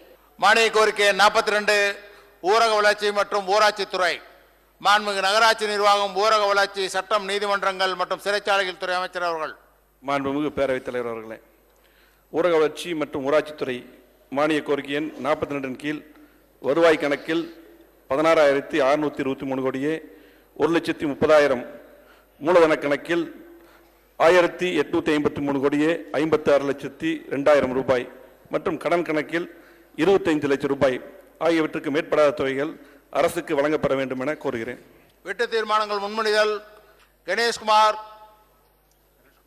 மாண்புமிகு பேரவைத் தலைவர் அவர்களே, செஞ்சி தொகுதி பிரசித்தி பெற்ற மேல்மலையனூர் அமர்ந்துள்ள அக்னி குளத்தை சீரமைத்து சுற்றுச்சுவர் அமைக்க வேண்டியதன் அவசியம் குறித்து விவாதிக்க வேண்டும் என்று வலியுறுத்துகிறேன். பாலபாரதி. பேரவைத் தலைவர்களே, திண்டுக்கல் ஊராட்சி ஒன்றியத்திற்கு உட்பட்ட அனைத்து கிராம சாலைகளையும் சீரமைத்து புதுப்பிக்க வேண்டியதின் அவசியம் குறித்து விவாதிக்க விரும்புகிறேன். மானிய கோரிக்கைகளும் வெட்டு தீர்மானங்களும் பேரவையின் முன் விவாதத்திற்கு வைக்கப்பட்டுள்ளன. மாண்புமிகு நகராட்சி நிர்வாகம், ஊரக வளர்ச்சி, சட்டம், நீதிமன்றங்கள் மற்றும் சிறைச்சாலைகள் துறை அமைச்சர் அவர்கள் முன்னுரையாக ஏதாவது கூற விரும்பினால் கூறலாம். மாண்புமிகு நகராட்சி நிர்வாகம், ஊரக வளர்ச்சி, சட்டம், நீதிமன்றங்கள் மற்றும் சிறைச்சாலைகள் துறை அமைச்சர் அவர்கள். மாண்புமிகு பேரவைத் தலைவர் அவர்களே, நகராட்சி நிர்வாகம் மற்றும் குடிநீர் வழங்கல் துறை, ஊரக வளர்ச்சி மற்றும் ஊராட்சித்துறை ஆகிய துறைகள் பற்றிய கொள்கை விளக்க குறிப்புகள் தமிழிலும் ஆங்கிலத்திலும் அச்சடிக்கப்பட்டு மாமன்ற உறுப்பினர்களுக்கு படிப்பதற்கு வசதியாக ஏற்கனவே கொடுக்கப்பட்டுள்ளன. மின்னஞ்சல் மூலமாகவும் அனுப்பப்பட்டுள்ளன. தமிழிலே கொடுக்கப்பட்டுள்ள கொள்கை விளக்க குறிப்புகளை இப்பேரவையில் நான் படித்ததாக ஏற்று சட்டமன்ற பதிவேட்டில் பதிவு செய்து கொள்ள வேண்டும் என கேட்டுக்கொள்கிறேன். மாண்புமிகு உறுப்பினர்கள் தங்கள் அரிய கருத்துக்களை தெரிவித்த பின்னர் என்னுடைய பதிலுரையில் அவற்றுக்கான விளக்கங்களை அளிக்கிறேன் என்பதை தெரிவித்துக் கொள்கிறேன். மானிய கோரிக்கைகள் மீது விவாதம். 2 மானிய கோரிக்கைகள் இன்று விவாதத்திற்கு வைக்கப்பட்டுள்ளன. மாண்பு உறுப்பினர் 2 மானிய கோரிக்கைகள் மீதும் சேர்ந்தே பேசலாம். விவாதத்தை தொடங்கி வைப்பவர் மாண்பு உறுப்பினர் சிவசங்கர் அவர்கள். மாண்புமிகு பேரவைத் தலைவர் அவர்களே, வணக்கம். இந்த மக்கள் மாமன்றத்திலே பேசுவதற்கு வாய்ப்பளித்தவர்கள் நம்முடைய தொகுதி மக்கள். எனவே அவர்களுடைய குரலை இங்கே பிரதிபலிப்பது நம்முடைய கடமை. வழக்கமாக சட்டமன்ற உறுப்பினராக நமக்கு தெரிந்த கருத்துக்களை, நாம் உணர்ந்த கருத்துக்களை எடுத்து வைக்கின்றோம். இங்கே நாம் பேசுகின்ற கருத்தை விட கிராமத்து டீ கடைகளில் பேசுகின்ற அரசியல்தான் வெகு பிரசித்தம். எனவே அந்த கருத்துக்களை, ஒரு சில கருத்துக்களை இங்கே வைக்க விரும்புகிறேன். கிராம ஊராட்சி தேர்தல்களில் நடைபெறுகின்ற உள்ளாட்சி தேர்தல்களில் ஏற்படுகின்ற பிரிவு 5 ஆண்டு காலத்திற்கும் நீடிக்கிறது. அந்த உள்ளாட்சி தேர்தல்களால் ஏற்படுகின்ற பாதிப்பு, மக்களுக்கு நலம் பயக்க வேண்டும் நடைபெறுகின்ற அந்த தேர்தல்கள் ஏற்படுகின்ற 2 தரப்புகளுக்கான விரோதம் கடைசி வரை நீடிக்கிறது. அரசின் திட்டங்கள் அத்தனையும் நாம் ஊராட்சி மன்றத்தின் வாயிலாகத்தான் மக்களிடத்திலே கொண்டு சேர்க்க வேண்டி இருக்கிறது. ஆனால் வெற்றி பெறுகின்ற தரப்பு தங்களுக்கு வேண்டியவர்களுக்கே அந்த நலத்திட்டங்கள் சென்று சேர வேண்டும் என்று அந்த 5 ஆண்டு காலத்திற்கும் உணைந்து செயல்படுவதை நாம் பார்க்கின்றோம். அதற்கு காரணம் பெரிய பெரிய ஊராட்சிகளாக இருக்கின்ற சூழல்கள். அந்த பெரிய ஊராட்சிகளை பிரிக்க வேண்டியது இன்றைய காலகட்டத்தில் அவசியமாக இருக்கிறது. கால ஓட்டத்திற்கு ஏற்ப எப்படி சட்டமன்ற தொகுதிகள் மறுசீரமைக்கப்பட்டதோ அதே போல ஊராட்சிகளும் ஊராட்சி ஒன்றியங்களும் மறுசீரமைப்புக்கு உட்படுத்த வேண்டிய சூழல் ஏற்பட்டிருக்கிறது. குறிப்பாக என்னுடைய தொகுதியில் எடுத்துக்கொண்டால் தலவாய், மணப்பத்தூர் என்று சில கிராமங்களை உதாரணமாக காட்டலாம். தலவாய் என்ற கிராமம் ஒரு 10 கிலோமீட்டர் பரப்பளவிற்கு பறந்து விரிந்த ஒரு ஊராட்சியாக இருக்கிறது. அதில் தலவாய் கூடலூர், சேந்தமங்கலம், சிலுப்பனூர், மதுரா என்று பல கிராமங்கள், உட்கிராமங்கள் இருக்கின்றன. மக்கள் தொகையும் ஒவ்வொரு உட்கிராமத்திற்கும் 2000க்கும் மேற்பட்டு இருக்கிறது. எனவே இந்த ஊராட்சிகளை, இந்த கிராமங்களை தனித்தனி ஊராட்சிகளாக பிரித்தால் மக்களுக்கு சென்றடைய வேண்டிய நன்மைகள் சீராக சென்றடையும். இதை சொல்வதற்கு காரணம், இது போன்ற பெரிய ஊராட்சிகளில் எந்த கிராமத்தில், குக்கிராமத்தில் அதிக வாக்குகள் இருக்கிறதோ அவர்கள் ஒட்டுமொத்தமாக முடிவெடுத்து ஊராட்சி மன்ற தலைவரையும் ஒன்றிய குழு உறுப்பினரையும் தேர்ந்தெடுப்பது வழக்கமாக இருக்கிறது. இது ஒரு தேர்தல் 2 தேர்தல் அல்ல, கடந்த 4 தேர்தலாக நான் பார்த்து வருகிறேன். சில கிராமங்களில் இதே போன்ற நிலைமைதான் நீடித்து வருகிறது. அதுபோன்ற இடங்களில் இதுபோன்று பிரித்து கொடுத்தால் தனித்தனியாக அந்தந்த ஊராட்சிகளாக வருகின்ற பொழுது அந்தந்த கிராமத்திற்கு சென்றடைய வேண்டிய பலன்கள் சென்றடையும். குறிப்பாக நம்முடைய கூடலூர் சட்டமன்ற உறுப்பினர் இருக்கிறார். அவருடைய தொகுதியிலே 2 ஊராட்சிகள் 50,000ற்கு மேற்பட்ட வாக்குகளோடு சேரன்கோடு, நிலாக்கோட்டை என்ற ஊராட்சிகள் இருக்கின்றன என்று அவர் ஏற்கனவே கூட பேசியிருக்கிறார். இதுபோன்ற மக்கள் தொகையோடு இருக்கின்ற ஊராட்சிகளை அவசியம் பிரித்திட வேண்டும் என்பது இந்த நேரத்தில் நம்முடைய அமைச்சர் அவர்கள் கவனிக்க வேண்டும். மாண்புமிகு பேரவைத் தலைவர்களே, மாண்புமிகு உறுப்பினர் கோரிக்கை வைத்தார்கள். மாண்புமிகு தமிழ்நாடு முதலமைச்சர் புரட்சித் தலைவி அம்மா அவர்கள் 3ஆம் முறையாக ஆட்சி பொறுப்பு பெற்ற பின்னால் சில ஊராட்சி ஒன்றியங்களை எல்லாம் எங்கெங்கே தேவையோ அதை பிரித்துள்ளார்கள். அதுபோல இன்றைக்கு ஒவ்வொரு உள்ளாட்சி அமைப்புகள் பிரிக்க வேண்டும் என்றால் அந்த உள்ளாட்சி அமைப்புகளிடமிருந்து தீர்மானம் இயற்றப்பட்டு அங்கு இருக்கக்கூடிய மாவட்ட ஆட்சித்தலைவரால் செயற்குழு இங்கே அரசுக்கு அனுப்பி வைக்க வேண்டும். அவர்கள் ஒவ்வொரு கட்சியினுடைய மாவட்ட செயலாளர்கள் மற்றும் பொது தொண்டு நிறுவனங்கள் அவர்கள் எல்லாம் கலந்து அந்த கூட்டத்தை நடத்தி மக்கள் மன்றத்தில் வைத்து அதுக்கு பின்னால் மாவட்ட ஆட்சித்தலைவர் இங்கே அரசுக்கு அனுப்புவார். அப்படி எந்தெந்த ஊராட்சியிலிருந்து வந்திருக்கிறதோ கண்டிப்பாக மாண்புமிகு தமிழ்நாடு முதலமைச்சர் புரட்சித் அம்மா அவர்கள் அந்த ஊராட்சி உள்ளாட்சி அமைப்புகள் எல்லாம் கண்டிப்பாக பிரிப்பதற்கு அந்த வசதிகளை ஏற்படுத்துவதற்கு தயாராக அம்மாவுடைய அரசு உள்ளது என்பதை மாண்புமிகு உறுப்பினருக்கு தெரிவித்துக் கொள்கிறேன். மாண்புமிகு சிவசங்கர் அமைச்சருடைய தகவலுக்கு நன்றி. மாண்புமிகு பேரவைத் தலைவர் அவர்களே, மாண்புமிகு தமிழ்நாடு முதலமைச்சர் மூன்றாம் முறையாக மக்களின் பேராதரவுடன் ஆட்சி பொறுப்பேற்றவுடன் இந்திய வரலாற்றிலேயே யாரும் செய்ய முடியாத சாதனை, குக்கிராமங்களை, அதாவது ஊராட்சி பற்றி சொன்னார் அண்ணா மறுமலர்ச்சி திட்டத்தில், குக்கிராமங்களை அழகாக கொண்டு குக்கிராமங்கள் மேம்பாட்டு திட்டம், அதாவது தாய் திட்டம் என்ற அற்புதமான திட்டத்தை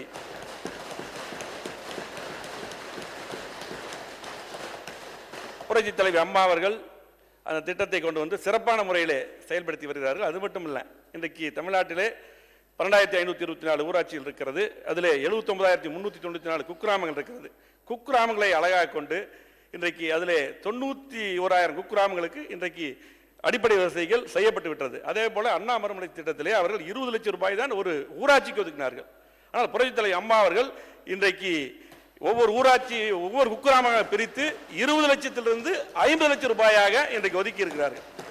அது மட்டுமல்ல, கடந்த 5 ஆண்டு ஆட்சி காலத்திலே கிட்டத்தட்ட அவர்கள் அண்ணா கிராம மறுமலர்ச்சி திட்டத்தின் மூலம் 5 ஆண்டுகளிலே நிதி ஒதுக்கீடு செய்தது திமுக ஆட்சி காலத்திலே ரூபாய் 2,548 கோடி ரூபாய் மட்டுமே. ஆனால் புரட்சி தலைவி அம்மா அவர்கள் 2011-12 2015-16 வரை 3,680 கோடி ரூபாய் இன்றைக்கு நிதி ஒதுக்கி கடந்த திமுக ஆட்சியை விட 5 ஆண்டு கால நிதி அம்மா ஒதுக்கின நிதி கிட்டத்தட்ட அவர்களை விட 1,132 கோடி ரூபாய் அதிகம்.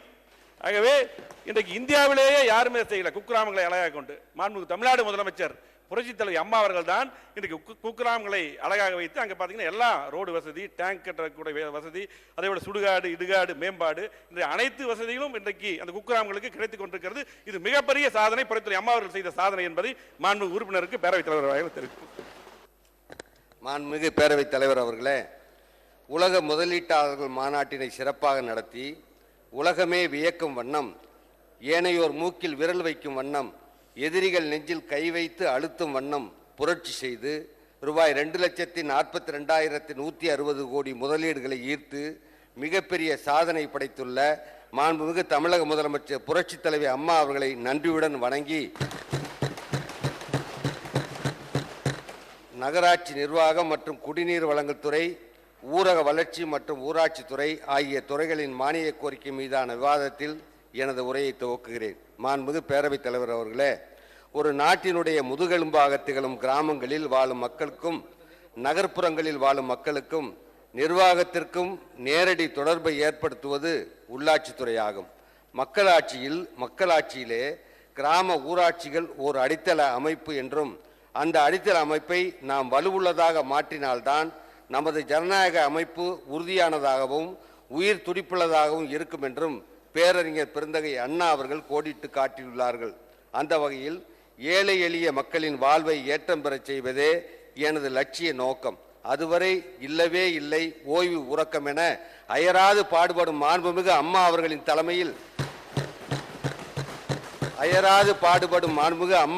தலைமையில் செயல்படும் உள்ளாட்சித்துறை நாட்டின் ஒவ்வொரு குடிமகனுடைய தேவையையும் நிறைவேற்றி வருகிறது என்று சொன்னால் அது மிகையாகாது.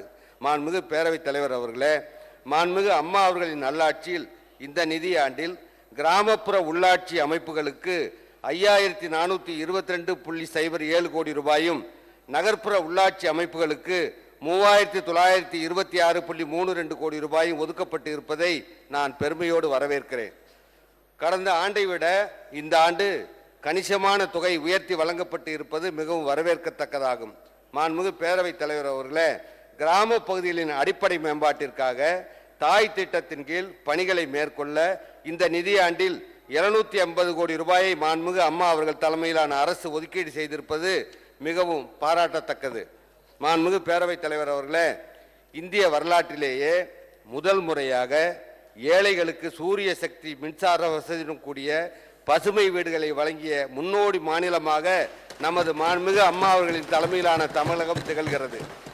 ஏழை எளிய மக்களுக்கு சூரிய மின் வசதி கொண்ட 60,000 பசுமை வீடுகளை கட்டித் தருவதற்கு ஒவ்வொரு ஆண்டும் மாண்புமிகு அம்மா அவருடைய அரசு இலக்கு நிர்ணயித்து செயல்படுவது மிகுந்த பாராட்டுக்குரியது. மாண்புமிகு பேரவைத் தலைவர் அவர்களே, மாண்புமிகு அம்மா அவர்கள் 2003ஆம் ஆண்டில் தூய்மை கிராமம் என்ற திட்டத்தை துவங்கினார்கள்.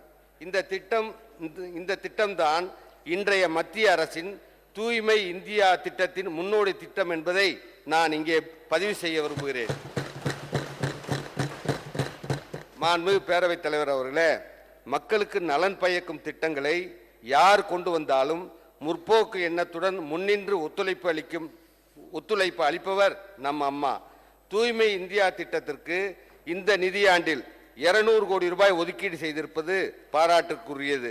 மாண்புமிகு பேரவைத் தலைவர் அவர்களே, மாண்புமிகு அம்மா அவர்களின் ஆட்சி காலத்தில் உள்ளாட்சிகளில் உண்மையான நல்லாட்சி மலர்ந்திருக்கிறது என்பதற்கு உதாரணமாக கடந்த 2014-15ஆம் ஆண்டு தமிழகத்தில் சிறந்த மாநகராட்சியாக மாண்புமிகு அம்மா அவர்களால் தேர்ந்தெடுக்கப்பட்டு முதல் பரிசு பெற்ற திருச்சி மாநகராட்சி மாண்புமிகு அம்மா அவர்களுடைய வழிகாட்டுதலின்படி தொடர்ந்து செயல்பட்டு இந்த ஆண்டு மத்திய அரசின் தூய்மை இந்தியா திட்டத்தின் கீழ் தேசிய அளவிலே 2வது இடத்தை பெற்றிருக்கிறது என்ற செய்தியை பெருமையுடன் இந்த அவையிலே நான் பதிவு செய்ய விரும்புகிறேன்.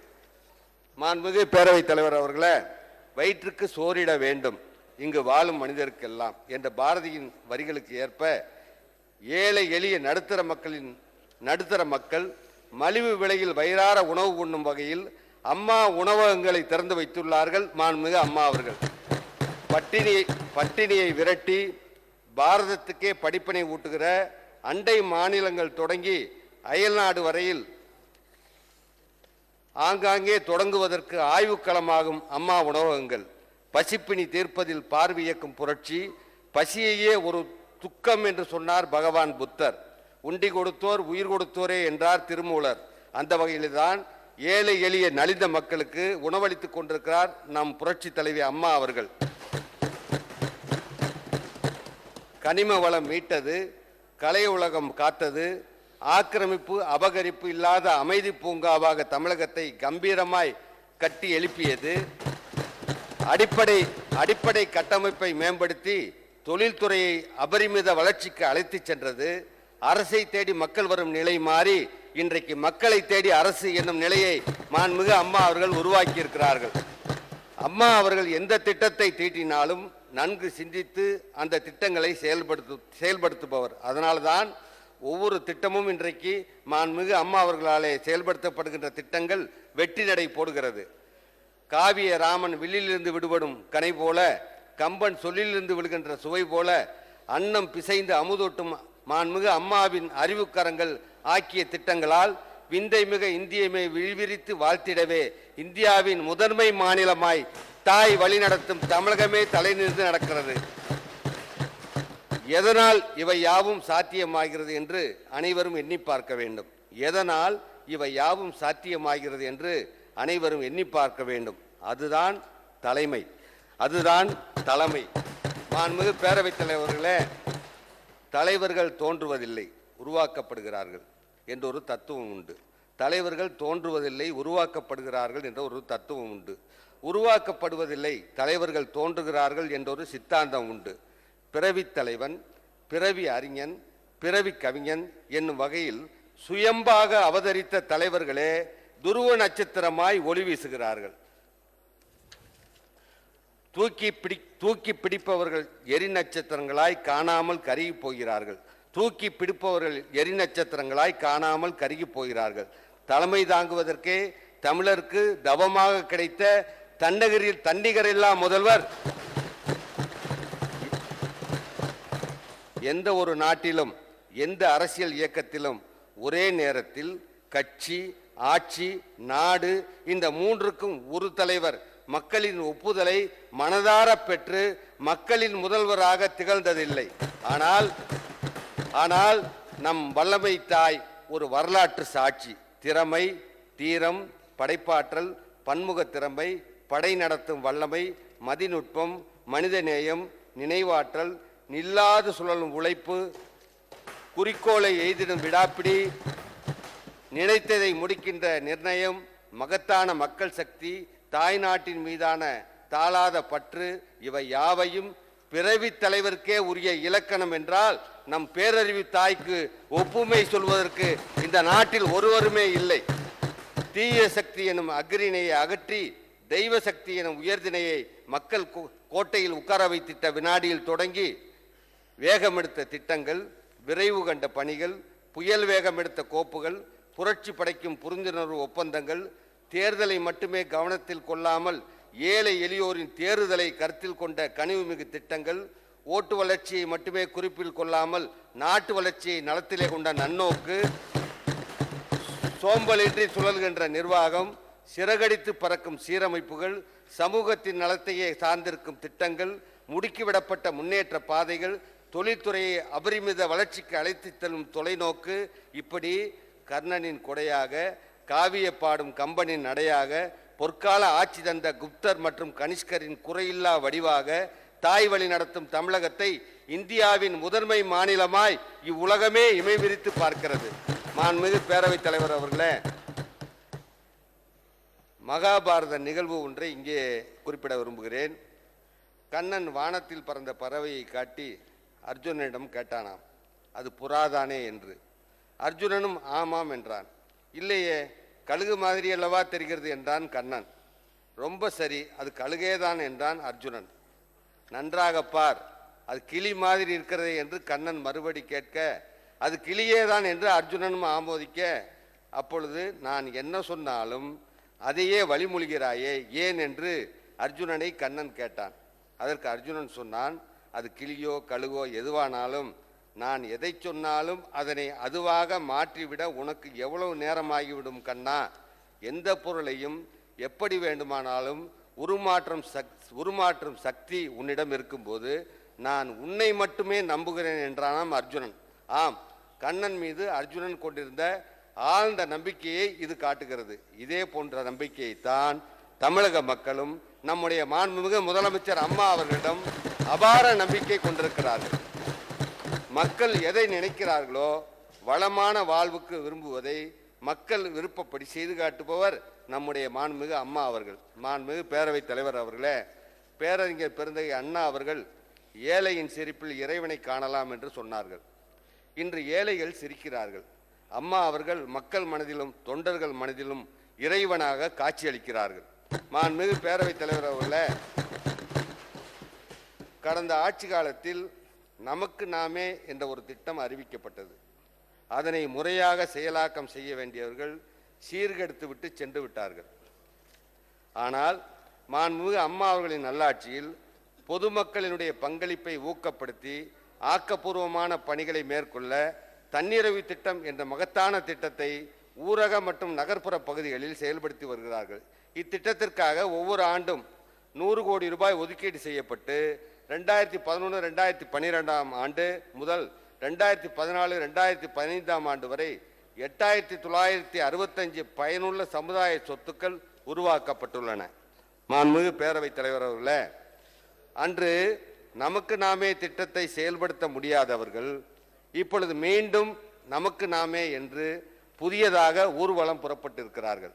இது குறித்து விசாரித்த போது நமக்கு தெரிந்தது என்னவென்றால், நமக்கு நாமே திட்டம் என்பது டிவி பார்க்க வேண்டும் என்று சொன்னால் எங்கள் குடும்ப டிவியைத்தான் பார்க்க வேண்டும், பத்திரிகை படிக்க வேண்டும் என்று சொன்னால் எங்கள் குடும்ப பத்திரிகைகளை மட்டும்தான் படிக்க வேண்டும், ரேடியோ கேட்க வேண்டும் என்று சொன்னால் எங்கள் எஃப்எம் ரேடியோவைத்தான் கேட்க வேண்டும், விமானத்தில் பறக்க வேண்டும் என்று சொன்னால் எங்கள் குடும்ப விமானத்தில் மட்டுமே தான் பணம் கட்டி பறக்க வேண்டும்.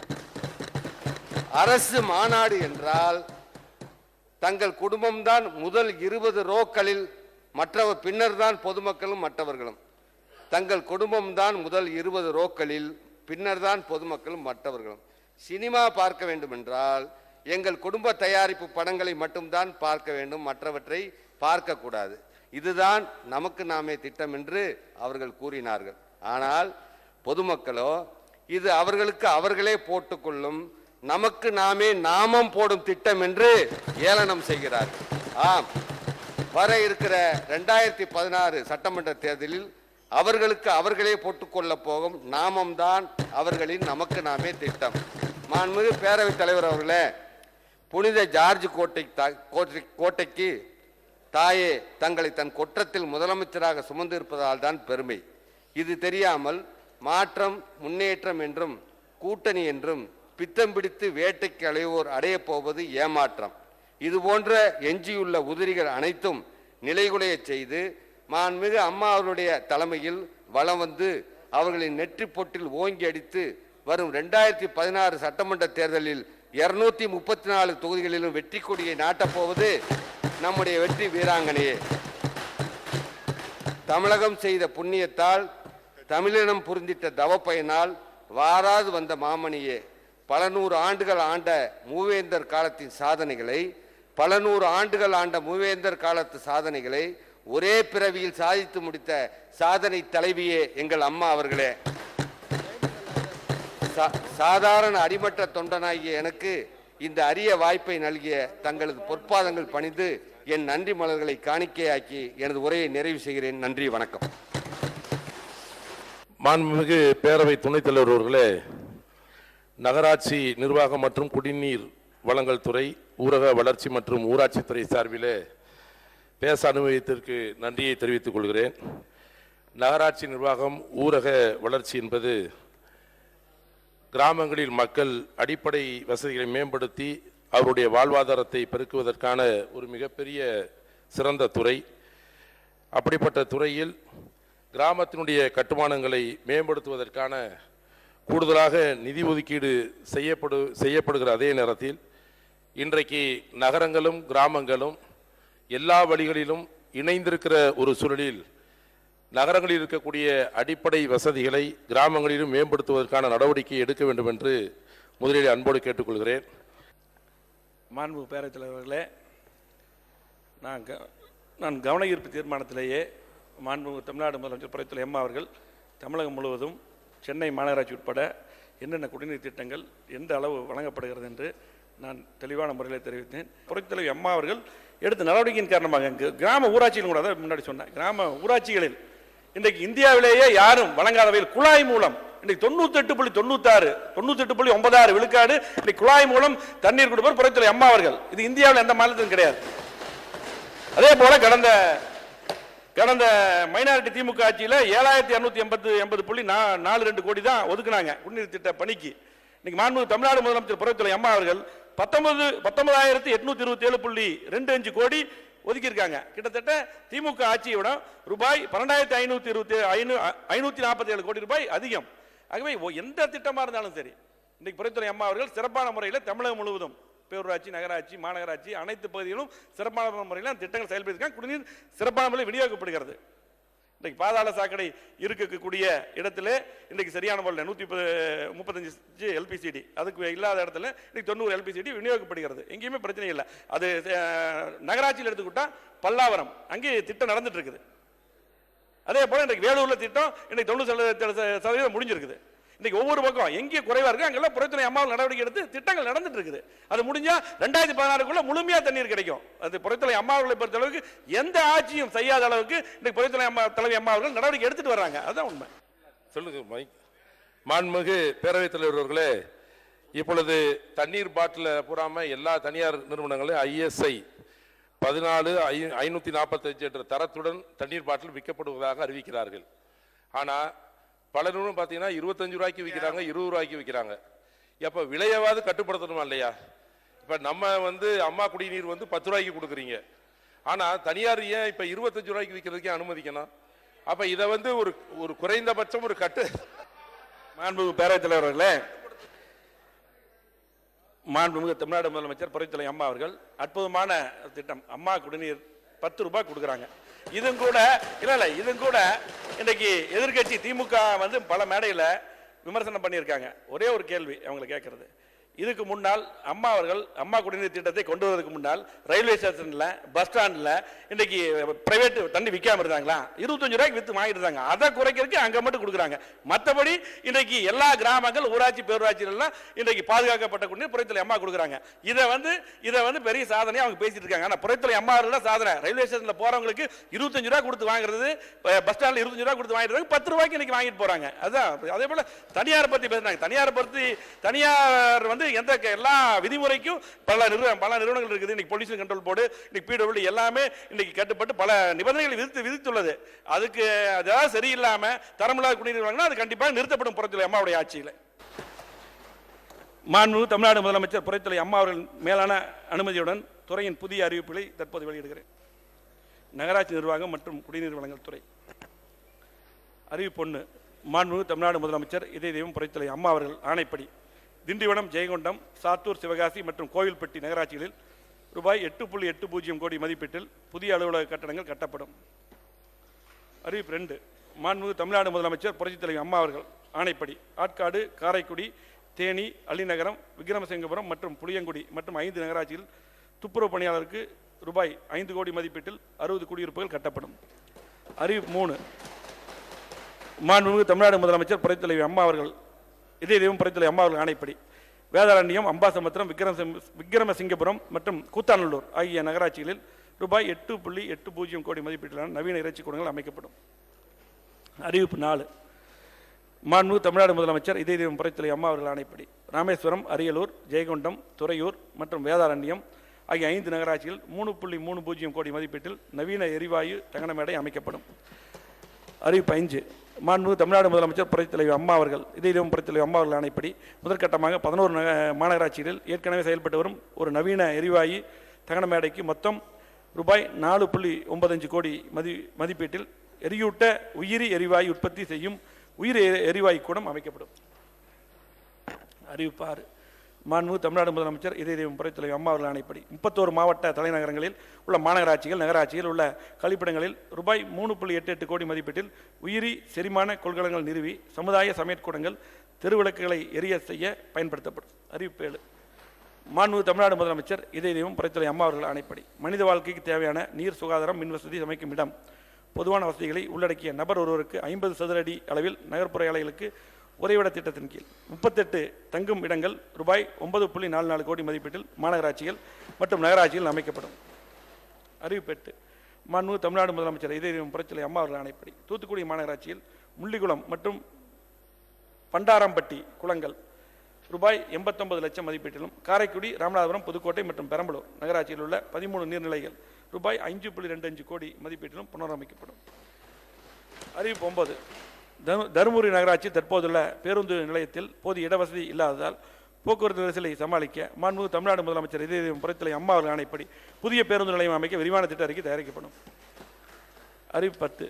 மாண்புமிகு தமிழ்நாடு முதலமைச்சர் இதய தெய்வம் புரட்சித்தலை அம்மா அவர்கள் ஆணைப்படி தாமரைக்குளம், பூதிபுரம், நத்தம், ஜலகண்டபுரம், புழுப்பட்டி, தாளியூர், சங்கராமநல்லூர், சோளிங்கர், வேலூர், கீழ்குந்தா, கொரடாஞ்சேரி, ஓடைப்பட்டி, திருவேங்கடம், பேரையூர் மற்றும் இளையாங்குடி ஆகிய 15 பேரூராட்சிகளுக்கு ரூபாய் 6.80 கோடி மதிப்பீட்டில் புதிய அலுவலகங்கள் கட்டப்படும். அறிவிப்பு 11. மாண்புமிகு தமிழ்நாடு முதலமைச்சர் புரட்சித்தலை அம்மா அவர்கள் ஆணைப்படி பழனிசெட்டிப்பட்டி, நத்தம், ஒரத்தநாடு, ஜலகண்டபுரம், பாப்பிரெட்டிப்பட்டி மற்றும் வேடப்பட்டி 6 பேரூராட்சியில் 1.80 கோடி மதிப்பீட்டில் உடற்பயிற்சி கூடங்கள் அமைக்கப்படும். அறிவிப்பு 12. மாண்புமிகு தமிழ்நாடு முதலமைச்சர் இதய தெய்வம் புரட்சித்தலை அம்மா அவர்கள் ஆணைப்படி இருகூர், பருகூர், திருவையாறு, குத்தாலம் மற்றும் தேவாரம் ஆகிய 5 பேரூராட்சிகள் பணிபுரியும் துப்புரவு பணியாளருக்கு ரூபாய் 2.50 கோடி மதிப்பீட்டில் குடியிருப்புகள் கட்டப்படும். அறிவிப்பு 13. மாண்புமிகு தமிழ்நாடு முதலமைச்சர் இதய தெய்வம் புரட்சித்தலை அம்மா அவர்கள் ஆணைப்படி அன்னவாசல், பாப்பாரப்பட்டி, திருவேங்கடம், ஓமலூர், மடத்துக்குளம், தரங்கம்பாடி மற்றும் கருமத்தம்பட்டி ஆகிய 7 பேரூராட்சிகளில் உள்ள பேருந்து நிலையங்களில் பேருந்து நிறுத்துமிடம், நடைமேடைகள், குடிநீர் வசதி, கழிவறை வசதி மற்றும் தாய்மார்கள் பாலூட்டும் அறை ஆகிய அனைத்து வசதிகளுடன் கூடிய பேருந்து நிலைய மேம்பாட்டு பணிகள் மேற்கொள்ளப்படும். அறிவிப்பு 14. மாண்புமிகு தமிழ்நாடு முதலமைச்சர் இதய தெய்வம் புரட்சித்தலை அம்மா அவர்கள் ஆணைப்படி நிலக்கோட்டை, சர்க்கார் சாமக்குளம், மோகனூர், நாமகிரிப்பேட்டை, முசிறி மற்றும் பொன்னாத்தூர் ஆகிய 6 பேரூராட்சிகளில் ரூபாய் 3.25 கோடி மதிப்பீட்டில் சந்தை மேம்பாட்டு பணிகள் மேற்கொள்ளப்படும். அறிவிப்பு 15. மாண்புமிகு தமிழ்நாடு முதலமைச்சர் இதய தெய்வம் புரட்சித்தலை அம்மா அவர்கள் ஆணைப்படி மோகனூர், கொடுமுடி, பட்டணம், கனியூர், மேலச்சொக்கநாதபுரம், சென்னிமலை, ருத்ராவதி, நங்கவரம், பேரளம் மற்றும் பரமத்தி ஆகிய 10 பேரூராட்சிகளில் புதிய சமுதாய கூடங்கள் ரூபாய் 4.25 கோடி மதிப்பில் அமைக்கப்படும். அறிவிப்பு 16. மாநிலத்தின் கடலோர பகுதிகள் மற்றும் குடிநீர் தரம் பாதிக்கப்பட்ட பகுதிகளுக்காக நீடித்த நிலைத்த தன்மையுடன் கூடிய ஆறுகளை ஆதாரமாக கொண்டு கூட்டு குடிநீர் திட்டங்களை தமிழ்நாடு குடிநீர் வடிகால் வாரியம் செயல்படுத்தி வருகிறது. நடப்பு நிதியாண்டில் பின்வரும் 7 கூட்டு குடிநீர் திட்டங்கள் மற்றும் 2 நகர குடிநீர் மேம்பாட்டு திட்டங்களும் மாண்புமிகு தமிழ்நாடு முதலமைச்சர் இதய தெய்வம் புரட்சித்தலை அம்மா அவர்கள் ஆணைப்படி ஆய்வுக்கு எடுத்துக்கொள்ளப்படும். நாமக்கல் மாவட்டம் ஆலம்பாளையம் பேரூராட்சி மற்றும் பள்ளிப்பாளையம், திருச்செங்கோடு ஊராட்சி ஒன்றியங்களைச் சேர்ந்த 669 ஊரக குடியிருப்புக்கான 2.75 லட்சம் மக்கள் பயன்பெறும் வகையில் கூட்டு குடிநீர் திட்டம் கோயம்புத்தூர் மாவட்டம் மோப்பெருவாளையம், அன்னூர் மற்றும் திருப்பூர் மாவட்டம் அவனாசி ஆகிய 3 பேரூராட்சிகளுக்கான 65,600 மக்கள் பயன்பெறும் வகையில் கூட்டுக்குடிநீர் திட்டம். திருவண்ணாமலை மாவட்டத்தில் 4 நகராட்சிகள், 10 பேரூராட்சிகள், 4753 ஊரக குடியிருப்புகள் மற்றும் வேலூர் மாவட்டத்தில் 11 பேரூராட்சிகள், 5068 ஊரக குடியிருப்புகள் ஆகிய பகுதிகளுக்கான 47.34 லட்சம் மக்கள் பயன்பெறும் வகையில் கூட்டுக்குடிநீர் திட்டம். திருநெல்வேலி மாவட்டம் பாளையங்கோட்டை ஊராட்சி ஒன்றியத்தைச் சேர்ந்த ரெட்டியார்பட்டி மற்றும் 63 ஊரக குடியிருப்புக்கான 27,006 மக்கள் பயன்பெறும் வகையில் கூட்டுக்குடிநீர் திட்டம். ஈரோடு மாவட்டம் கோபிச்செட்டிப்பாளையம் தொகுதியைச் சேர்ந்த 8 ஊராட்சியில் உள்ள 197 ஊரக குடியிருப்புக்கான 52,195 மக்கள் பயன்பெறும் வகையில் கூட்டுக்குடிநீர் திட்டம். திருப்பூர் மாவட்டம் மடத்துக்குளம் தொகுதியைச் சேர்ந்த 5 பேரூராட்சிகள் மற்றும் 281 ஊரக குடியிருப்புக்கான 2.38 லட்சம் மக்கள் பயன்பெறும் வகையில் கூட்டுக்குடிநீர் திட்டம். விழுப்புரம் மாவட்டம் கள்ளக்குறிச்சி நகராட்சி மற்றும் கள்ளக்குறிச்சி சின்னசேலம் சங்கராபுரம் ஊராட்சி ஒன்றியங்களைச் சேர்ந்த 425 ஊரக குடியிருப்புக்கான 4.96 லட்சம் மக்கள் பயன்பெறும் வகையில் கூட்டுக்குடிநீர் திட்டம். திண்டுக்கல் மாவட்டம் பாலசமுத்திரம் பேரூராட்சிக்கான 15,140 மக்கள் பயன்பெறும் வகையில் குடிநீர் மேம்பாட்டு திட்டம். தேனி மாவட்டம் போடிநாயக்கனூர் நகராட்சிக்கான 78,100 மக்கள் பயன்பெறும் வகையில் குடிநீர் மேம்பாட்டு திட்டம்.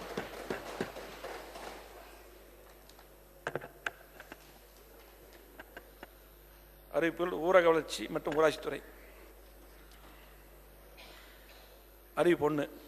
ஊரக வளர்ச்சித்துறையின் மூலம் மேற்கொள்ளப்படும் கட்டுமான பணிகளின் தரத்தினை உறுதிப்படுத்தவும் தரக்கட்டுப்பாடு முறை குறித்த பயிற்சிகள் அளித்திடவும் 5 மாவட்டங்களில் நடமாடும் தரக்கட்டுப்பாடு ஆய்வகங்கள், 5 மண்டல ஊரக வளர்ச்சி நிறுவனங்களில் 5 தரக்கட்டுப்பாடு ஆய்வகங்களும் 5,60,00,000 ரூபாய் நிதி ஒதுக்கீட்டில் மாண்புமிகு தமிழ்நாடு முதலமைச்சர் இதயம் புரட்சித்துறை அம்மா அவர்கள் ஆணைப்படி நிறுவப்படும். அறிவிப்பு 2. ஊரக பகுதிகளில் வாழும் பொதுமக்களுக்கு பாதுகாக்கப்பட்ட குடிநீர் வழங்க வேண்டியது அவசியம் என்பதனை கருத்தில் கொண்டு மாண்புமிகு தமிழ்நாடு முதலமைச்சர் இதயம் புரட்சித்துறை அம்மா அவர்கள் ஆணைப்படி கடலோர மாவட்டங்கள் மற்றும் தேவையான இதர ஊரக பகுதிகளில் நடப்பாண்டில் 7 கோடி ரூபாய் நிதி ஒதுக்கீட்டில் 100 எதிர் சவ்வூடு பரவல் நிலையங்கள் நிறுவப்படும். அறிவிப்பு 3. மாண்புமிகு தமிழ்நாடு முதலமைச்சர் இதயம் புரட்சித்துறை அம்மா அவர்கள் ஆணைப்படி 5 கோடி ரூபாய் நிதி ஒதுக்கீட்டில் 5 மண்டல ஊரக வளர்ச்சி நிறுவனங்களும் வலிமைப்படுத்தப்படும். அதுபோலவே மாண்புமிகு தமிழ்நாடு முதலமைச்சர் இதயம் புரட்சித்துறை அம்மா அவர்களின் ஆணைப்படி 4,63 லட்சம் ரூபாய் நிதி ஒதுக்கீட்டில் மாநில ஊரக வளர்ச்சி நிறுவனத்தில் கூடுதல் வசதிகள் ஏற்படுத்தப்படும். அறிவிப்பு 4. மாண்புமிகு தமிழ்நாடு முதலமைச்சர் இதயம் புரட்சித்துறை அம்மா அவர்கள் ஆணைப்படி 12,524 கிராம ஊராட்சிகளைச் சேர்ந்த ஊராட்சி மன்ற தலைவர்கள், ஊராட்சி செயலர்கள், சமூக வல்லுநர் சுகாதாரம், சமூக பயிற்றுனர் சுகாதாரம், ஊராட்சி அளவிலான கூட்டமைப்பு பிரதிநிதிகள் உட்பட 50,000 மக்களுக்கு 1 கோடி ரூபாய் செலவில் சுகாதாரம் குறித்த திறன் மேம்பாடு பயிற்சி அளிக்கப்படும். அறிவிப்பு 5. மாண்புமிகு தமிழ்நாடு முதலமைச்சர் இதயம் புரட்சித்துறை அம்மா அவர்கள் ஆணைப்படி 2015-2016 ஆண்டில் 5,000 நகர்ப்புற மற்றும் கிராமப்புற மகளிர் சுய உதவிக்குழு உறுப்பினர்களுக்கு நபர் ஒன்றுக்கு 5,000 வீதம் 2,50,00,000 ரூபாய் செலவில் குறுகிய கால தொழிற்திறன் சார்ந்த பயிற்சிகள் வழங்கப்படும். அறிவிப்பு 6. சுய உதவிக்குழு மற்றும் ஊராட்சி அளவிலான கூட்டமைப்பு உறுப்பினர்களின் திறமைகளை அங்கீகரித்து ஊக்குவிக்கும் விதத்தில் 2015-2016 ஆண்டில் மாண்புமிகு தமிழ்நாடு முதலமைச்சர் இதயம் புரட்சித்துறை அம்மா அவர்கள் ஆணைப்படி 1,60,00,000 ரூபாய் செலவில் கலாச்சார போட்டிகளுடன் விளையாட்டுப் போட்டிகளும் வட்டார மற்றும் மாவட்ட அளவில் நடத்தப்படும். அறிவிப்பு 7. மாண்புமிகு தமிழ்நாடு முதலமைச்சர் இதயம் புரட்சித்துறை அம்மா அவர்கள் ஆணைப்படி கிராமப்புற இளைஞர்களை ஒன்றிணைத்து அவர்கள் திறமைக்கேற்ற வேலைவாய்ப்பினை வழங்கிட 2015-2016 ஆண்டில் 20 லட்சம் ரூபாய் செலவில் ஒவ்வொரு மாவட்டத்தில் உள்ள 3 முகாம்கள் வீதம் 100 வேலைவாய்ப்பு முகாம் நடத்தப்படும். அறிவிப்பு 8. மாண்புமிகு தமிழ்நாடு முதலமைச்சர் இதயம் புரட்சித்துறை அம்மா அவர்கள் ஆணைப்படி குறைந்தபட்சம் 5 உறுப்பினர்களை உள்ளடக்கிய 400 சிறப்பு வாழ்வாதார குழுக்கள் முதற்கட்டமாக சென்னை நீங்களாக 31 மாவட்டங்கள் அமைக்கப்பட்டு குழுவுக்கு 1 லட்சம் வீதம் 4 கோடி ரூபாய் ஆதார நிதியாக வழங்கப்படும். அறிவிப்பு 9. சுயஉதவி குழுக்கள் தரமான பொருட்களை உற்பத்தி செய்வதை ஊக்குவிக்கும் வகையிலும் அதற்கான உட்கட்டமைப்பு வசதிகளை செய்து தருவதை கருத்தில் கொண்டும் சிறுதானியங்கள் உற்பத்தி செய்யும் மற்றும் பண்படுத்தும் குழுக்களுக்கு உதவும் பொருட்டு முதற்கட்டமாக 5 மாவட்டங்களில் 25 லட்சம் ரூபாய் மதிப்பீட்டில் சிறுதானியங்கள் பண்படுத்தும் மையங்கள் ப்ராசஸிங் யூனிட் மாண்புமிகு தமிழ்நாடு முதலமைச்சர் இதயம் புரட்சித்துறை அம்மா அவர்கள் ஆணைப்படி அமைக்கப்படும். அறிவிப்பு 10.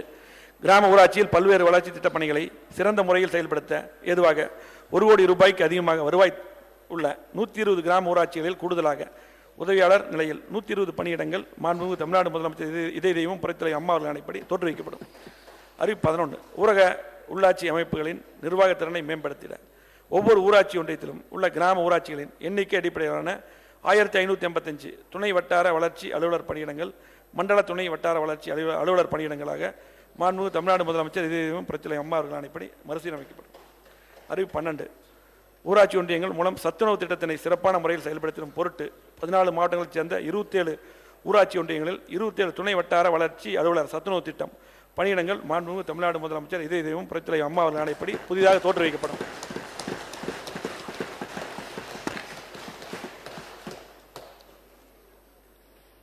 மாண்புமிகு பேரவைத் தலைவர் அவர்களே, நகராட்சி நிர்வாகம் மற்றும் குடிநீர் வழங்கல் துறை, ஊரக வளர்ச்சி மற்றும் ஊராட்சித்துறை ஆகிய துறைகளின் மானிய கோரிக்கைகளின் மீது உறுப்பினர்கள் வெட்டு தீர்மானங்களை கொடுத்திருக்கிறார்கள். அந்த வெட்டு தீர்மானங்களில் உள்ள பொருள்கள் குறித்து இங்கே நான் என்னுடைய விளக்கங்களை அளித்துள்ளேன்.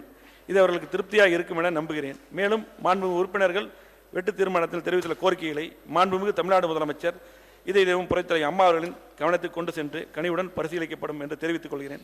எனது இந்த பதிலுரையை ஏற்று மாண்புமிகு உறுப்பினர்கள் தங்களது வெட்டு தீர்மானங்களை திரும்ப பெற்றுக்கொண்டு மானிய கோரிக்கைகளை நிறைவேற்றி தருமாறு கேட்டுக்கொள்கிறேன்.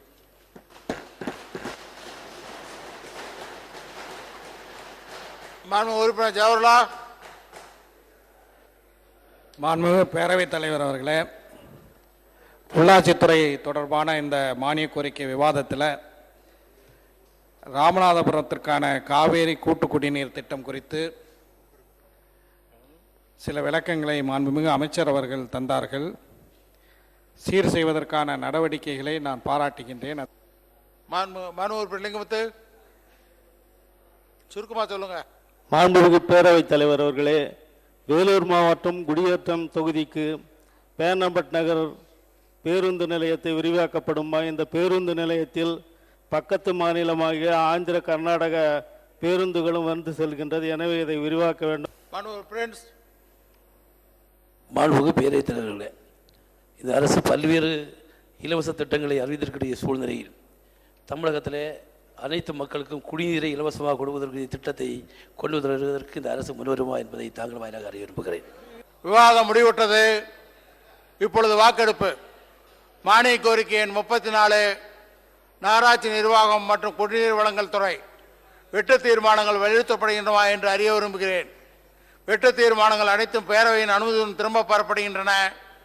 நகராட்சி நிர்வாகம் மற்றும் குடிநீர் வழங்கல் துறை மானிய கோரிக்கை எண் 34 கீழ் வருவாய் கணக்கில் ரூபாய் 6,594 கோடியே 39,56,000, மூலதன கணக்கில் ரூபாய் 4,646 கோடியே 84,84,000 மற்றும் கடன் கணக்கில் ரூபாய் 270 கோடியே 5,54,000 ஆகியவற்றுக்கு மேற்படாத தொகைகள் அரசுக்கு வழங்கப்பெற வேண்டும் என்னும் மாண்புமிகு நகராட்சி நிர்வாகம், ஊரக வளர்ச்சி, சட்டம், நீதிமன்றங்கள் மற்றும் சிறைச்சாலைகள் துறை அமைச்சர் அவருடைய தீர்மானம் பேரவையின் முடிவுக்கு விடப்படுகிறது. ஏற்போர் ஆம் என்க, மறுப்போர் இல்லை என்க. ஏற்போர் அதிகம் என்று கருதுகிறேன். ஏற்போர் அதிகம். தீர்மானம் நிறைவேறியது. அரசுக்கு கோரிய தொகைகள் வழங்கப்பெறுகின்றன. மானிய கோரிக்கை 42 ஊரக வளர்ச்சி மற்றும் ஊராட்சித்துறை வெட்டு தீர்மானங்கள் வலியுறுத்தப்படுகின்றன என்று அறிய விரும்புகிறேன். வெட்டு தீர்மானங்கள் அனைத்தும் பேரவையின் அனுமதியுடன் திரும்ப பெறப்படுகின்றன. ஊரக வளர்ச்சி மற்றும் ஊராட்சித்துறை மானிய கோரிக்கை எண் 42 கீழ் வருவாய் கணக்கில் ரூபாய் 16,623 கோடியே 1,30,000, மூலதன கணக்கில் ரூபாய் 1,853 கோடியே 56,02,000 மற்றும் கடன் கணக்கில் ரூபாய் 25 லட்சம் ஆகியவற்றுக்கு மேற்படாத தொகைகள் அரசுக்கு வழங்கப்பெற வேண்டும் என்னும் மாண்புமிகு நகராட்சி நிர்வாகம், ஊரக வளர்ச்சி, சட்டம், நீதிமன்றங்கள் மற்றும் சிறைச்சாலைகள் துறை அமைச்சர் அவருடைய தீர்மானம் பேரவையின் முடிவுக்கு விடப்படுகிறது. ஏற்போர் ஆம் என்க, மறுப்போர் இல்லை என்க. ஏற்போரை அதிகம் என்று கருதுகிறேன். ஏற்போர் அதிகம். தீர்மானம் நிறைவேறியது. அரசுக்கு கோரிய தொகைகள் வழங்கப்பெறுகின்றன. பேரவையின் இன்றைய நிகழ்ச்சிகள் இத்துடன் முடிவுற்றன. பேரவை மீண்டும் 21/9/2015 திங்கட்கிழமை காலை 10 மணிக்கு கூடும். வணக்கம்.